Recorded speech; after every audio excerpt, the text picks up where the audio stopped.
Blog Talk Radio.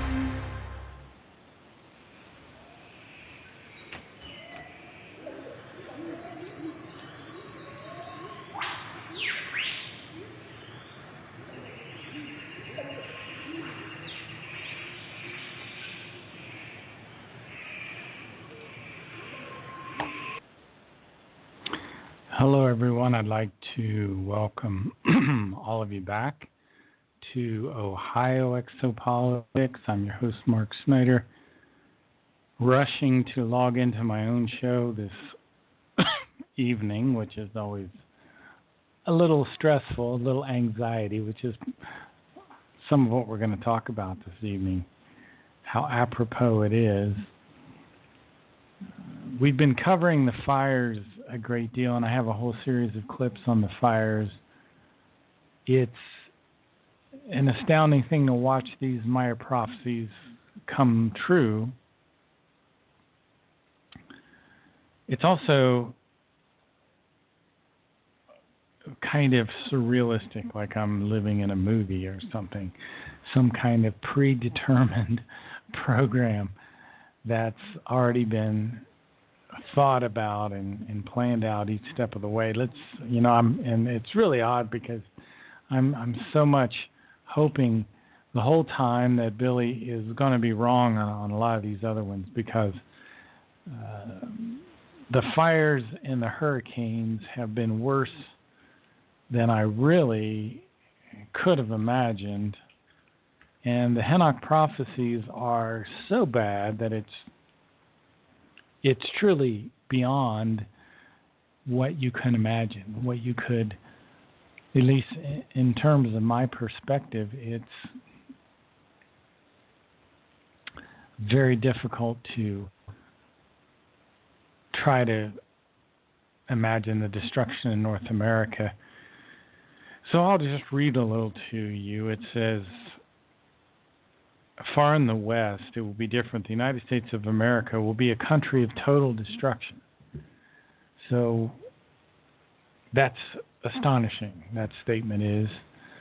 It talks about our global conflicts will continue far into the future, and this will create this gigantic hatred worldwide, and that America will experience enormous catastrophes that will reach proportions barely imaginable to the people of the earth, and we're there already. Puerto Rico is basically destroyed because of a hurricane. 7 million people without power in Florida because of a hurricane. 6 feet of standing water in Houston because of a hurricane. And now the fires, especially in Northern California, 8,400 structures destroyed in one of the fires, not to mention the hundreds, almost 200,000 acres in just one of the fires in Oregon. So let me continue. It says, yet all these apocalyptic events will not only be brought about due to the use of unbelievably deadly and destructive weapons. So maybe some of the fires are started by chemical, laser, and other weapons. But it also says cloned murder machines. We haven't seen that yet. But in addition to this, the earth and nature, maltreated to the deepest depths by the irresponsible human beings of earth, will rise up and cause destruction. Now, I don't know if the earth has intentionally created these weather conditions. I don't know if the earth operates that way. But it continues here, will rise up and cause destruction and bring death to the earth. Enormous firestorms and gigantic hurricanes will sweep over the USA and bring devastation, destruction, and annihilation as from this time immemorial has never happened since. We're also going to see supposedly 2 civil wars in the United States break up into 5 different areas and many other things. We're going to see the rise of the robot people. We're going to see people crossed with pigs. It goes on and on. It's just astonishing, the things we're going to see. We're so far out of line.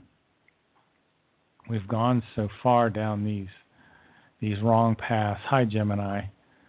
We got someone managed to make it to the chat room despite my lack of, I don't know, preparedness might be the right word. I'm kind of frantically scurrying to get things together today.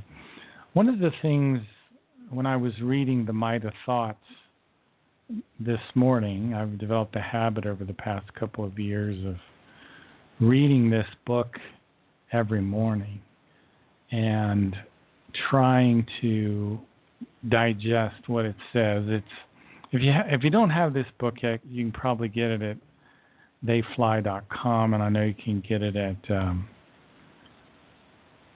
various of the Figu sites. But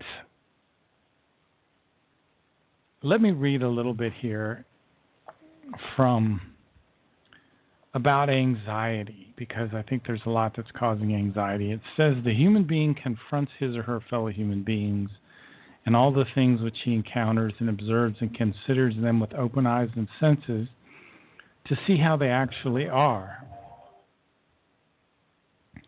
This is the most important point to do with gaining control of one's anxiety, for which reason it must be imprinted into one's memory so that time after time it gets into one's thoughts when it is required.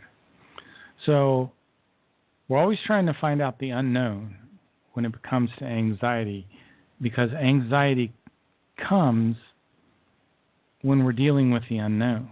One must then work in this kind to overcome the anxiety and to control it. The goal is to control the anxiety instead of letting the anxiety control you. And I've put together about 12 statements that are about things in this book which Billy describes as being neutral positive thinking. So tell yourself, and I do this all during the day, that I'm optimistic, I'm confident, I'm relaxed, I'm cheerful, I'm thankful, I'm enthusiastic, I'm in harmony, I persevere, I persist, I endure, I am calm, I am satisfied. And being satisfied is so important, because if you fall into unsatisfaction, it will take your initiative away. So it must be imprinted into one's memory so that time after time it gets into one's thoughts when it is required. One must then work in this kind to overcome the anxiety and to control it instead of allowing it to control oneself. And controlling the anxiety comes from the intellect. And once the anxiety is overcome and dissolved, the consciousness and the attitude changes. So, dealing with anxiety, and I was remembering back, a year and a half ago, when I was working at a different place, and some of the anxiety that I had there when I let my thoughts get out of control.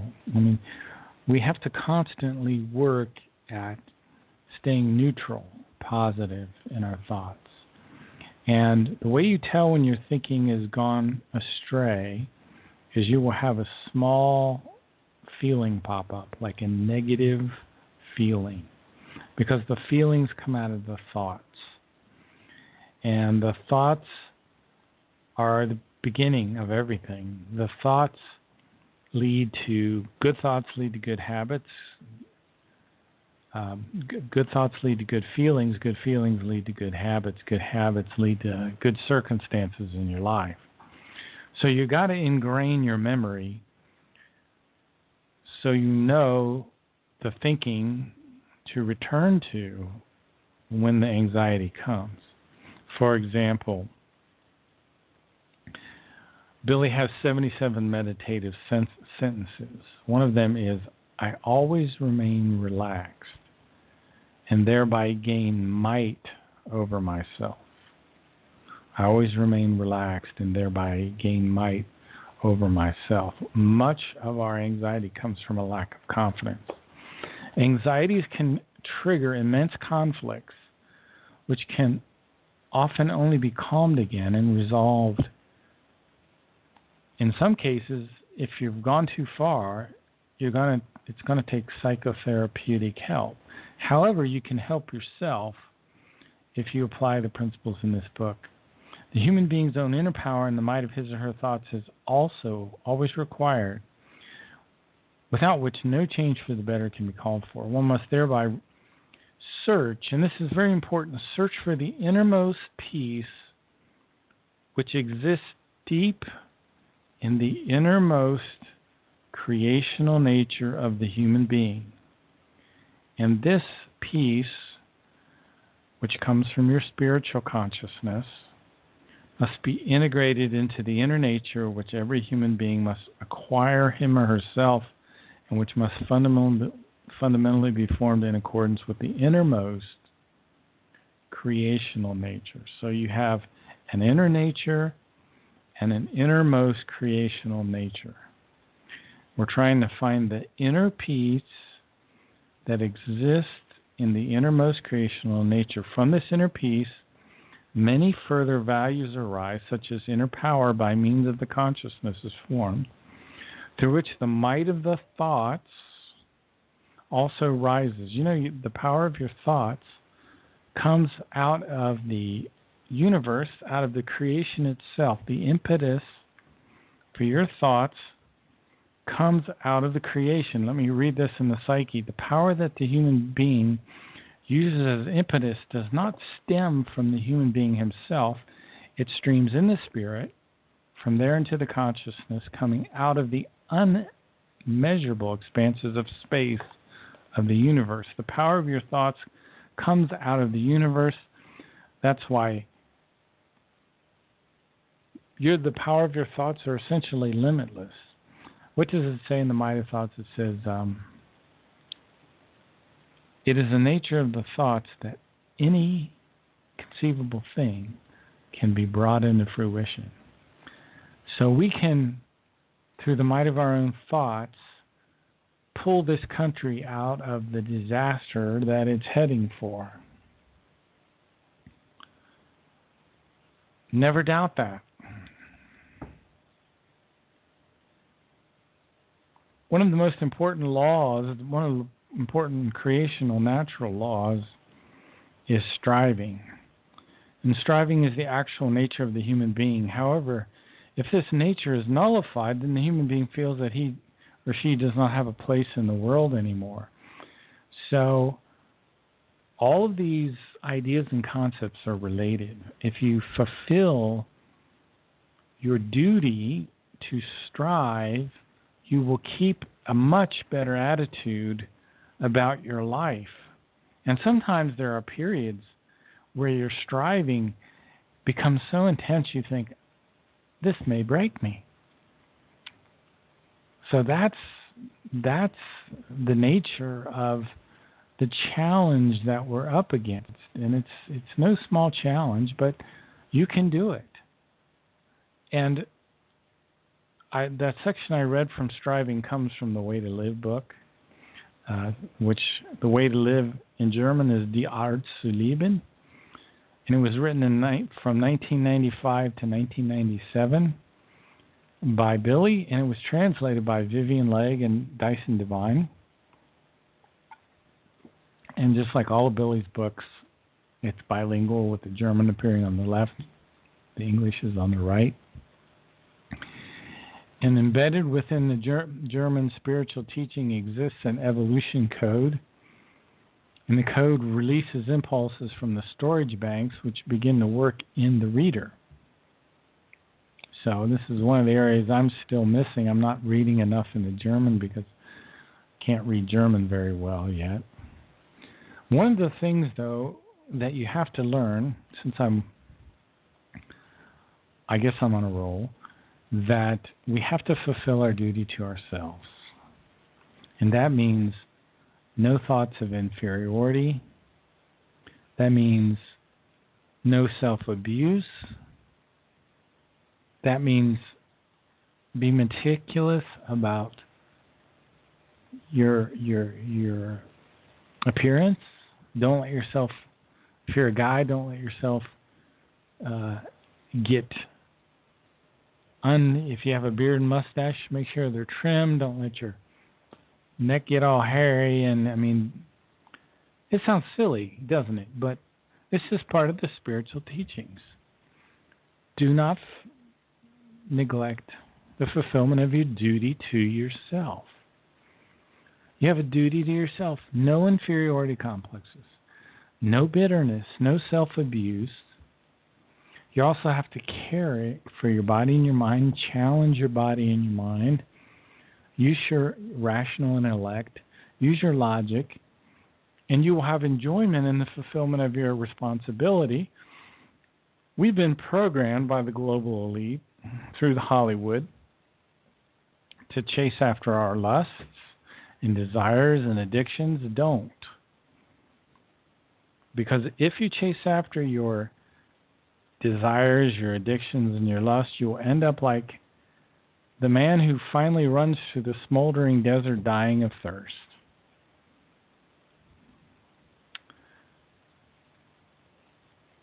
Give yourself sufficient respect so that others can respect you. Do not do things in hidden that you wouldn't do out in the public. Don't forfeit your self-esteem. Keep your clothes in order. Don't lose confidence in yourself. That's why I say always the first thing, I'm confident, I'm optimistic, I'm relaxed, I'm cheerful, I'm enthusiastic, I'm thankful, I'm in harmony. Don't be despairing, don't be in bad temper.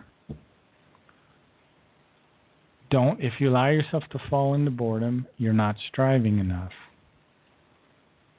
Boredom leads to following your addictions and your vices.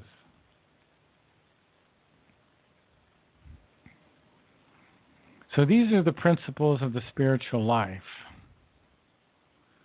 Now, we have something called reincarnation.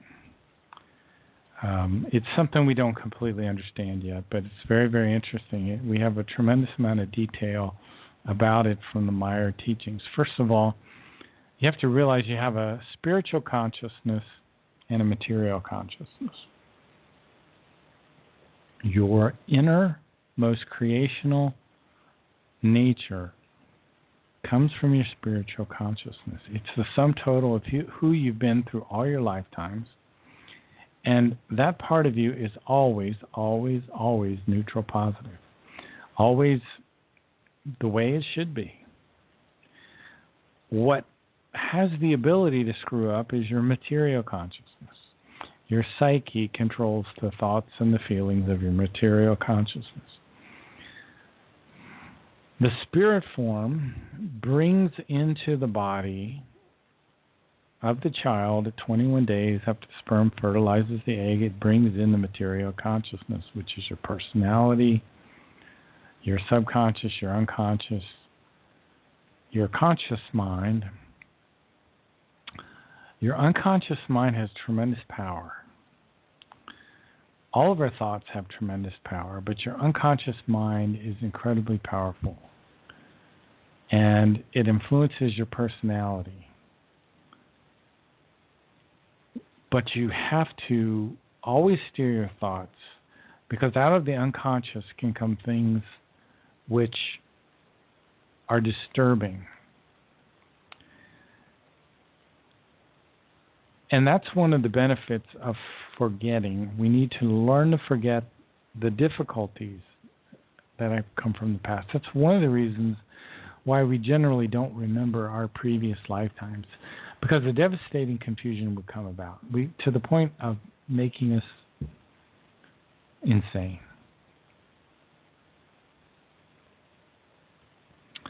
Now we have the inner eye and the innermost creational nature. The two kind of get in conflict with each other. The inner eye tries to complicate everything.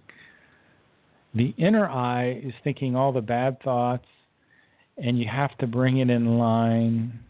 And that's why we use the memory to repeat certain phrases like, I always remain relaxed and thereby gain might over myself.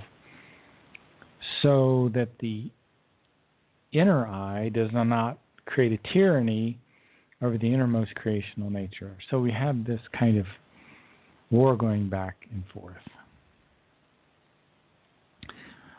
don't strengthen your inner eye. Let the inner, most creational nature guide everything. Let that part of you control things. Let that part of you lead things. The inner eye is what's prone to automatic thoughts. Automatic thoughts are the devastating thoughts that repeat and repeat and repeat and repeat. And we build the synapses in our brain of all these negative thoughts, which are like weeds in a garden, and you just need to pull them out. As you repeat and repeat those phrases like I'm confident, I'm optimistic, I'm relaxed, I always remain relaxed and thereby gain might over myself. If you repeat those things, you start to break down the negative synapses and thought patterns that you've created.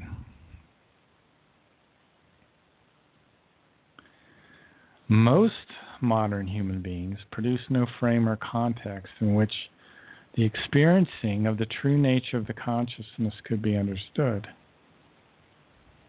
In fact, your consciousness is being suppressed and blocked, sometimes by your own emotions and your own psyche, but also from this weird society that we have around us, our environment, our fellow human beings. We get attacked subliminally or quite openly. So we need to learn to forget those attacks. And there's this beautiful book, it's called Meditation from Clear Visibility. And I only memorized 2 of his sayings, but he has 77 sayings. Here's one of them, number 20. Because I respect creation, I respect and value also myself. You're a part of creation. You have very much right to respect yourself. Here's another thing. In every respect, I steer my life myself. And I also like my own results that I create. In the consciousness, the psyche, as well as in my thoughts and feelings, I am great and friendly and adverse to every humility. My inclination is to live according to the creational laws. I view life and the world optimistically, and I make the best out of everything. So if you can see the overlapping in his teaching. Let me just read the little beginning here to you, and then we'll get back on track. The true wealth of the meditative basis to the positive consciousness bearing rests in the true insight and the true knowledge, learning, and experience that the omnipotence of one's own thoughts and feelings steer all functions and processes of life as a whole. Your thoughts, the impetus of your thoughts, the power comes from creation itself. That means it's omnipotent, essentially. So we don't have a blind belief in an all-directing God. The creation is a spiritual energy. It's neutral. It's very neutral. It radiates love, but it's very neutral. It's not going to intervene. If you're going to go to the top of the building and jump off, it's not going to stop you from doing that. It's not a heavenly Father. The Meier material says there is no heavenly Father in that sense. You are responsible, and it's time for us all on this earth to start taking our responsibility. You're responsible for your thoughts, for your life, for everything. For your thoughts have a tremendous power.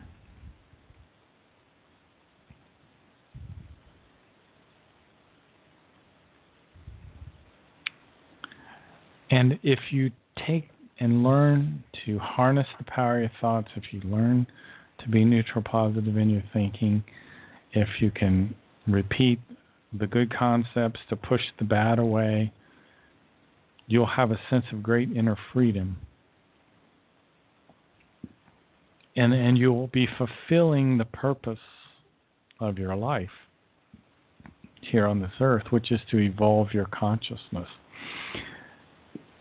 If you wonder what the consciousness is like, there's this beautiful passage on page 260 of The Way to Live, and I'm just kind of rambling today.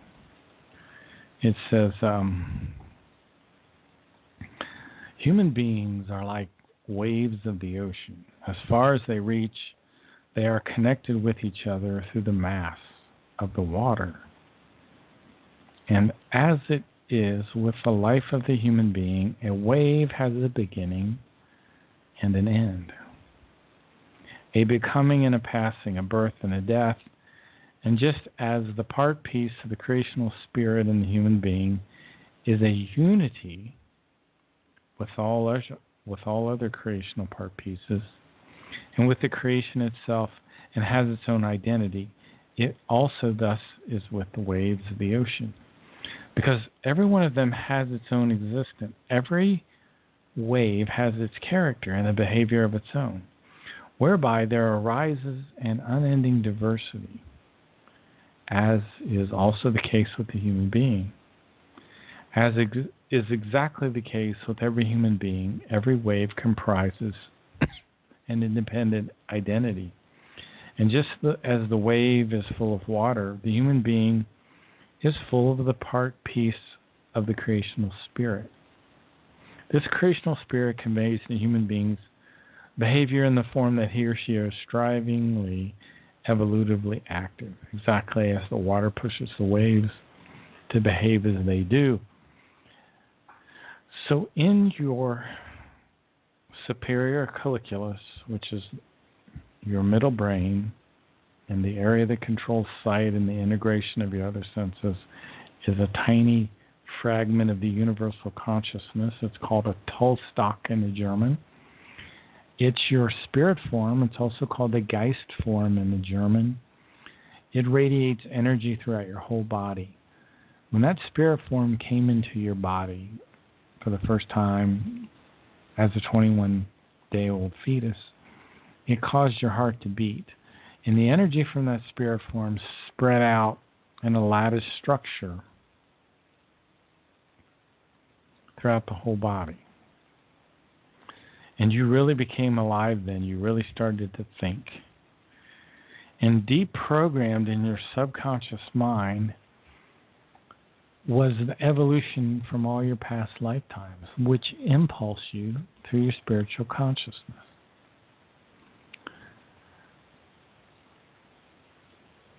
Let me read something on page 262. It says here, just as the neuron in the human brain decays, also the cells of the entire body die. Nothing is constant. Just as it is with the cloud formations in the sky, which constantly change and never create the same picture of the exact same formation.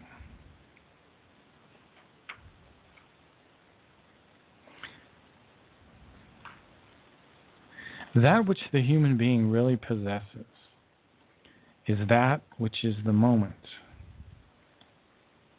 that of the present, the here and now, which lasts less than a nanosecond and only a tiny moment.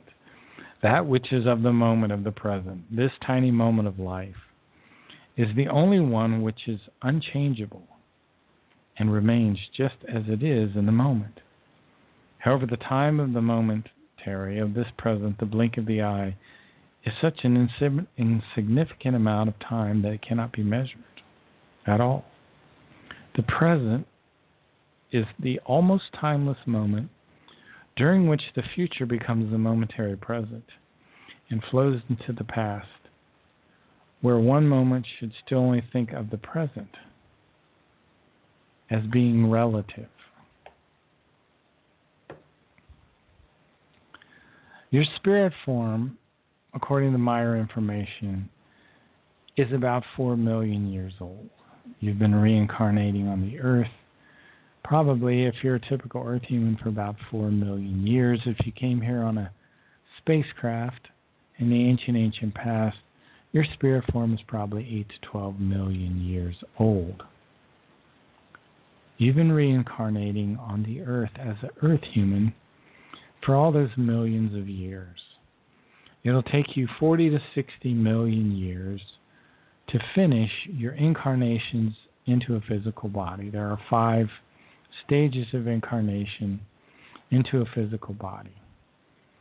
There's the primitive life, the rational life, the intelligent life, the real life, and the 5th stage is life and creational wisdom, and that's at the point which you will lose the need for a physical body. And then you'll start to reincarnate as a half physical, half spiritual body. This lasts for 30 or 40 million years.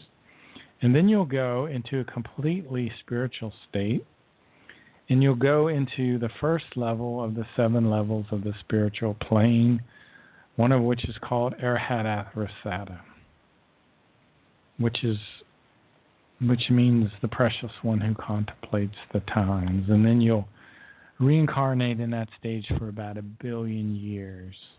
Even though some of the contact reports will say 60 to 80 billion years, there's some confusion there about translations, which I'm not an expert about at all. Page 258 from the Mind of Thoughts. Here she has anxiety about fulfilling her life, his or her life, her striving for evolution. And here she has anxiety about truly learning and practically experiencing the effect of truth. To really live means learning. That's the evolution of the consciousness. But learning means to search for the truth, to find it and to recognize and follow it. But living according to the truth means letting go of all the anxiety, and that's what we started talking about. Letting go of the anxiety.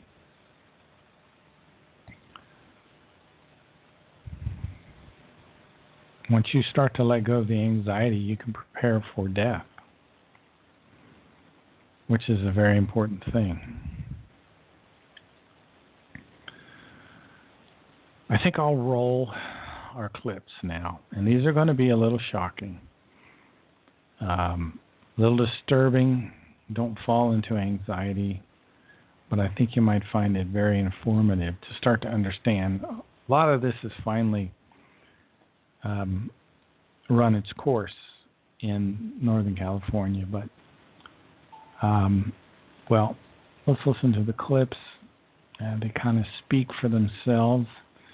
Bear with me a second while I get this all set up. Take just a few moments here.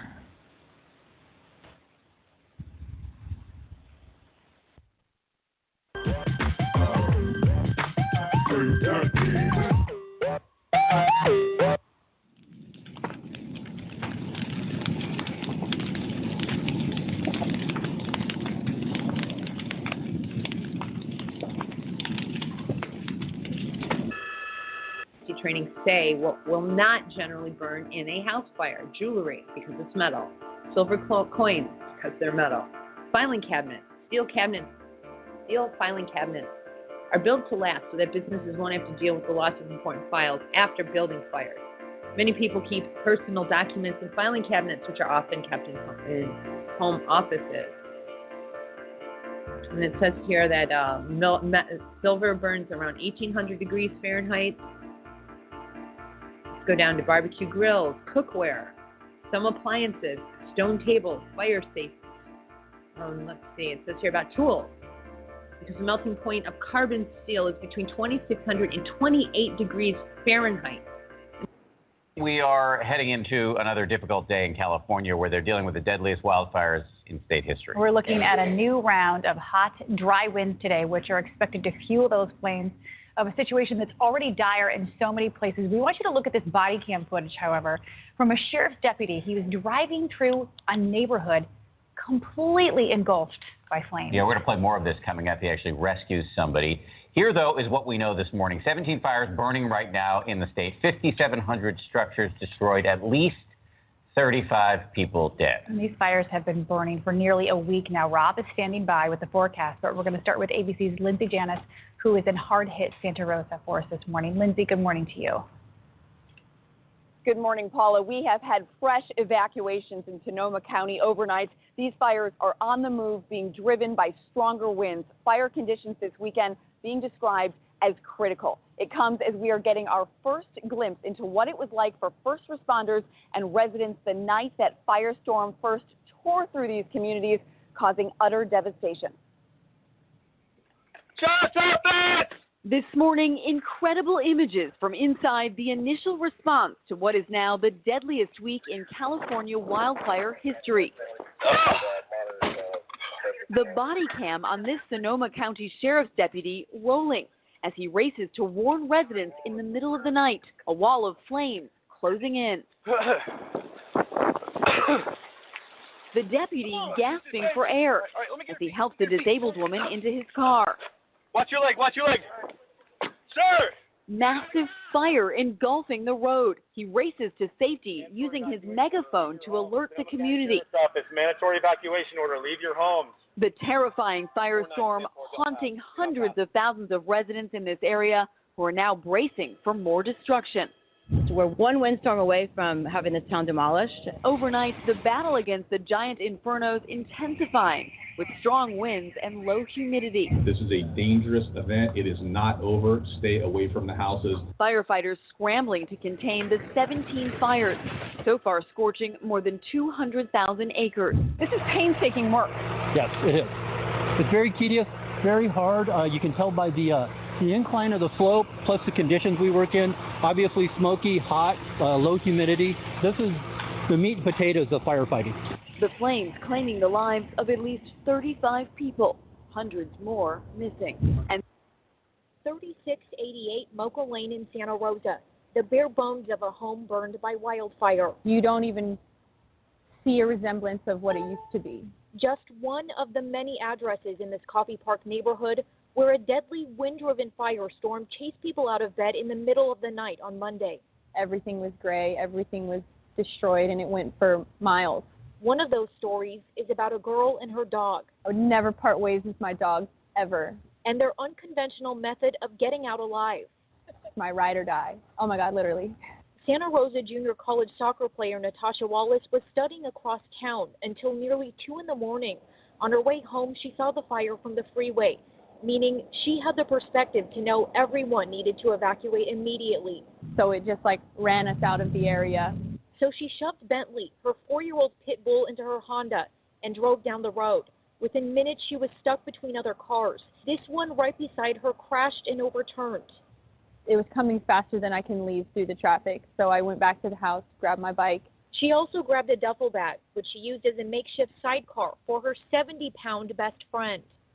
And then I grabbed my dog, and I told him, I said, hey, man, this is serious. You need to just sit in the bag. You got to sit here. And he hopped right in. I held the duffel bag like this, put it over, and I rode my bike with it on my arms, and I was just pedaling like that. She says after she made it down the road a few miles ahead of the fire, a man in a truck pulled over and took her and Bentley the rest of the way out. And I just want to say thank you to him, Paul Johnson. Thursday night, Wallace will say about 11:30 last night here in Santa Rosa, California. Out of nowhere, wind started circulating. I went outside as I heard my chime starting to go off, and I thought that was odd. There's winds, and all of a sudden, blue sparks came out of the sky. No lightning, just blue sparks. And at 1 o'clock in the morning, 60 fires, Napa, Sonoma, Santa Rosa, just hit everywhere. And these firefighters are saying to a person they've never seen a fire like this. They've never seen it move this quickly. It came out of nowhere. There was no storm fronts. There was no lightning. This was completely geoengineered. The movie Geostorm is coming out in 2 weeks. They had mass evacuations at 3, 4 o'clock in the morning, 5 o'clock in the morning. People are running out of gas. They're going out to the coast. Everybody trying to get away from the storms or from the firestorms that have taken out Glen Ellen, large parts of Sonoma, large parts of Napa, northern Santa Rosa. The Hilton Hotel is burned down. A lot of buildings have just caught on fire and burned down. This came out of nowhere to a person they're saying they cannot believe how fast these fires have spread. This fire is explosive. You see the Captain Jonathan Cox. It's all the aluminum in the soil and the combustion. Were they using directed energy weapons? I don't know, but it was totally a very, very strange event that occurred. And now we're just evacuating. There's looting going on up in Fountain Grove, I heard, about a little north of Santa Rosa. But structures are getting burned again. This is geoterrorism, folks, disaster. Truth Unveiled here, and today I'm keeping you updated with the world around you. We're going to be talking about all of the wildfires that have been going on in Northern California, but I'm also going to be telling you the truth about them and if they're really actually wildfires and where they're really coming from. Now, I'm here at the Chicago Tribune that says Northern California wildfires now up to 100 miles wide as death toll reaches 40. Now, there are other reports that are also saying that these wildfires are called, quote, the most destructive fire events in history, and you're going to see why that is. But this also says that tens of thousands have evacuated from their homes, as you see already. And up to 5,700 homes have already been destroyed due to these wildfires. And already well over 100,000 people had to evacuate from their houses due to all of what's been going on. And the better question is, where are these evacuees going? Where are they taking these evacuees? Now, as we already talked about, I feel panic-stricken. It's just so scary.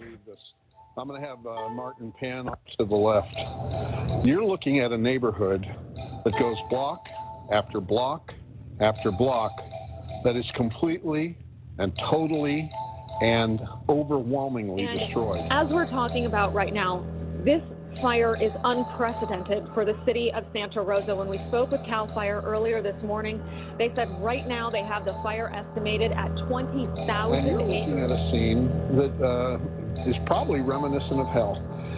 There's still some fires because here, as one resident described it, looks like hell on earth, and I would have to say that's a very accurate description of what we're looking down on. And if you can only imagine the number of lives that are impacted. The damage here is amazing. Take a look behind me. This is a neighborhood. Not one house is still standing. You can see chimneys. You can see the pile of rubble. This goes on for blocks. And officials here say firefighters are facing conditions they've never seen before.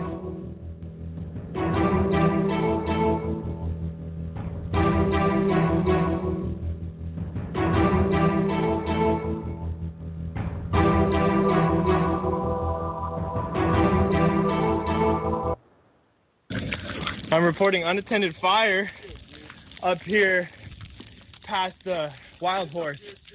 This is fucked. It goes for miles.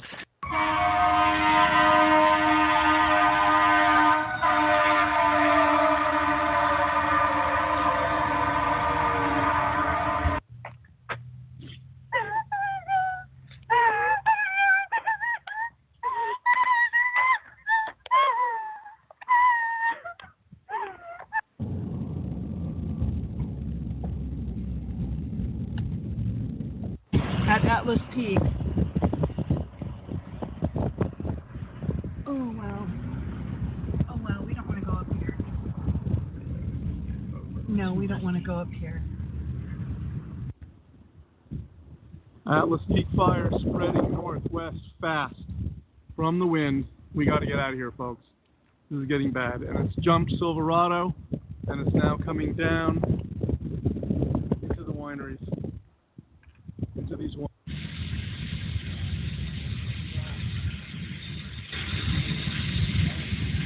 There's absolutely nothing left. 5 Coffee Meadow Place.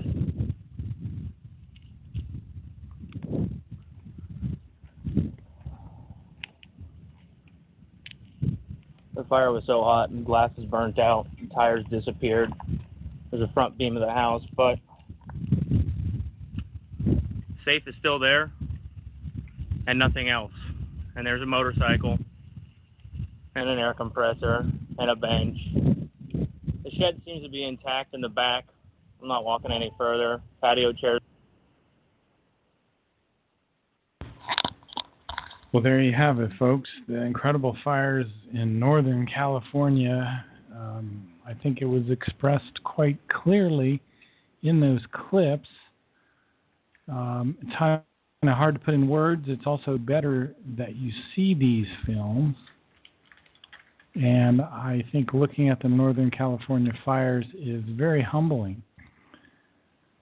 There's been a tremendous destruction in wine country by these fires, and that's, I think there's 8,400 structures have been destroyed. Some of the names of the fires include the Pocket Fire, the Tubbs Fire, both of which are north of Santa Rosa, the Nuns Fire, the Atlas Fire.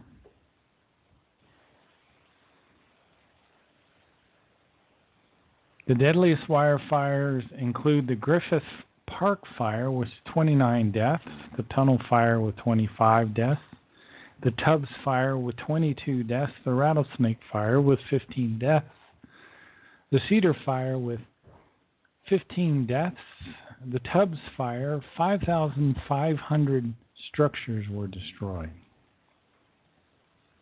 The estimated total insured losses for the Northern California fires stand at $1.045 billion, according to the preliminary figures released Thursday by the State Insurance Commissioner, Dave Jones. We'll see if these people actually get their houses replaced.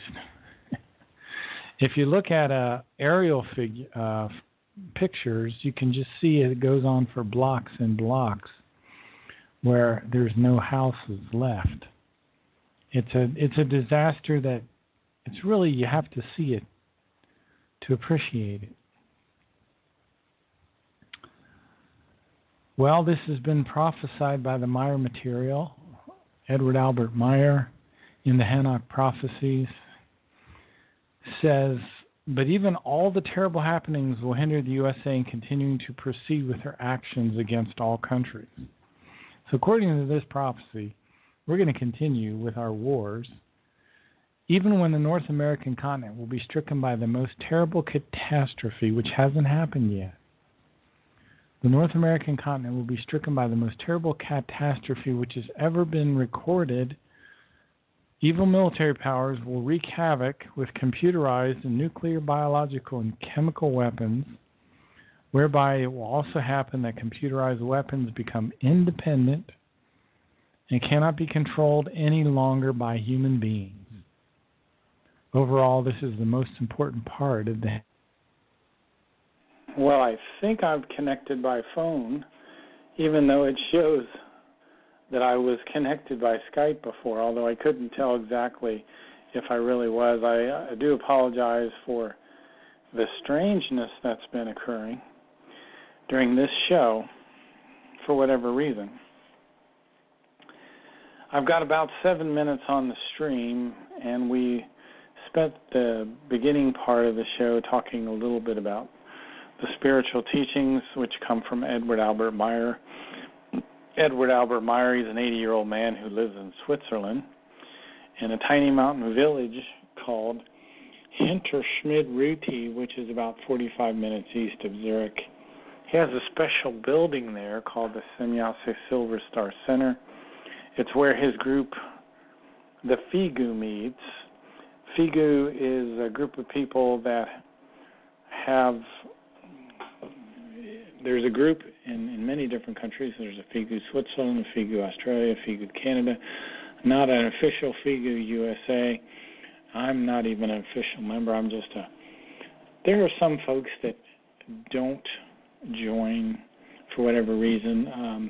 There's a lady named Marianne Eulinger-Mondrian, who works directly with Billy, that has never directly joined the organization. And for some reason at this point, I've still kind of stayed in the role that I have here. Even though most of my shows are all about this material, and I spend a good deal of my own personal time going through this material.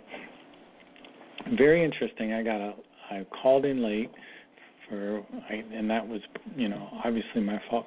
Then we had a strange partial disconnect about 3/4 of the way into the show. I couldn't tell if I was still connected via Skype, so I called back in via the phone, which it did allow me to do even though it said I was connected already. It's a very interesting situation. These are some of the challenges that we have at Blog Talk. 3 great books, The Way to Live, Die Art zu Leben, The Psyche, and The Might of Thoughts. They each have their own special areas. And maybe since I'm trying to close out the show, I'll read another little section from The Might of Thoughts. It says, also connected with knowing oneself and liking oneself is the factor of self-respect. And this is very similar to fulfilling your duty to yourself, which we talked about earlier, which is likewise very essential for being a human being who actually also deserves this name and who can live a successful life. Self-respect is an important factor which the human being must not do without if she wants to stand upright before him or herself. The roots extend deep into the inner nature and thereby into the fundamental ego. Consequently, self-respect can be connected with the human being's actual identity. Very important to fulfill your duty to yourself. Remember, no thoughts of inferiority, no self-abuse. If you feel yourself having negative feelings, it's probably because you've already had negative thoughts.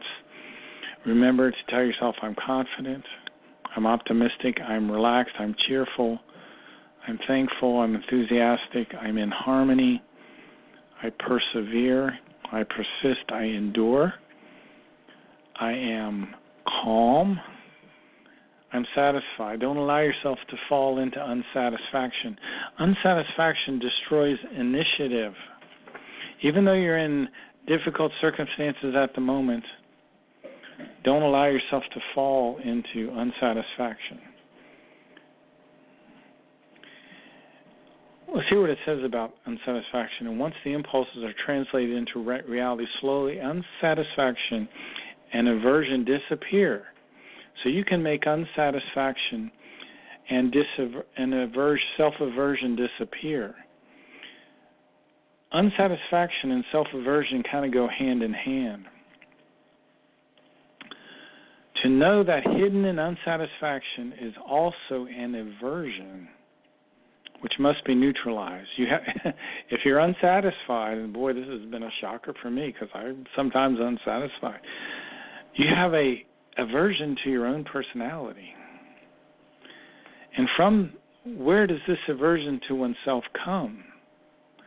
From the human being normally only perceives subliminally about which he or she is only seldom fully conscious. The cause lies in the completely absent or only extremely defective knowledge about one's truthfully I, which I believe here they're talking about your innermost creational nature, which is related to your spiritual consciousness. The fact is, the law of the human nature, which in this regard applies to every human being who proceeds on the dangerous plane of self-aversion. Remember, no self-abuse, no feelings of inferiority. However, if the human being gets to know him or herself, then he or she discovers impulses in their creational innermost nature by means of which he or she achieves qualities in his or her consciousness which were unknown to him or her until then, and with which he or she can form his inner nature. So your innermost creational nature, if everything's functioning normally, will help to form your inner nature, which is who you are this lifetime, in this personality, in this time frame, in 2017, when all of the disastrous prophecies that have been created by Eduard Albert Meier are coming to pass. Remember, don't let yourself fall into anxiety. You've been listening to Ohio Exopolitics. I'm your host, Mark Snyder. Have a great evening.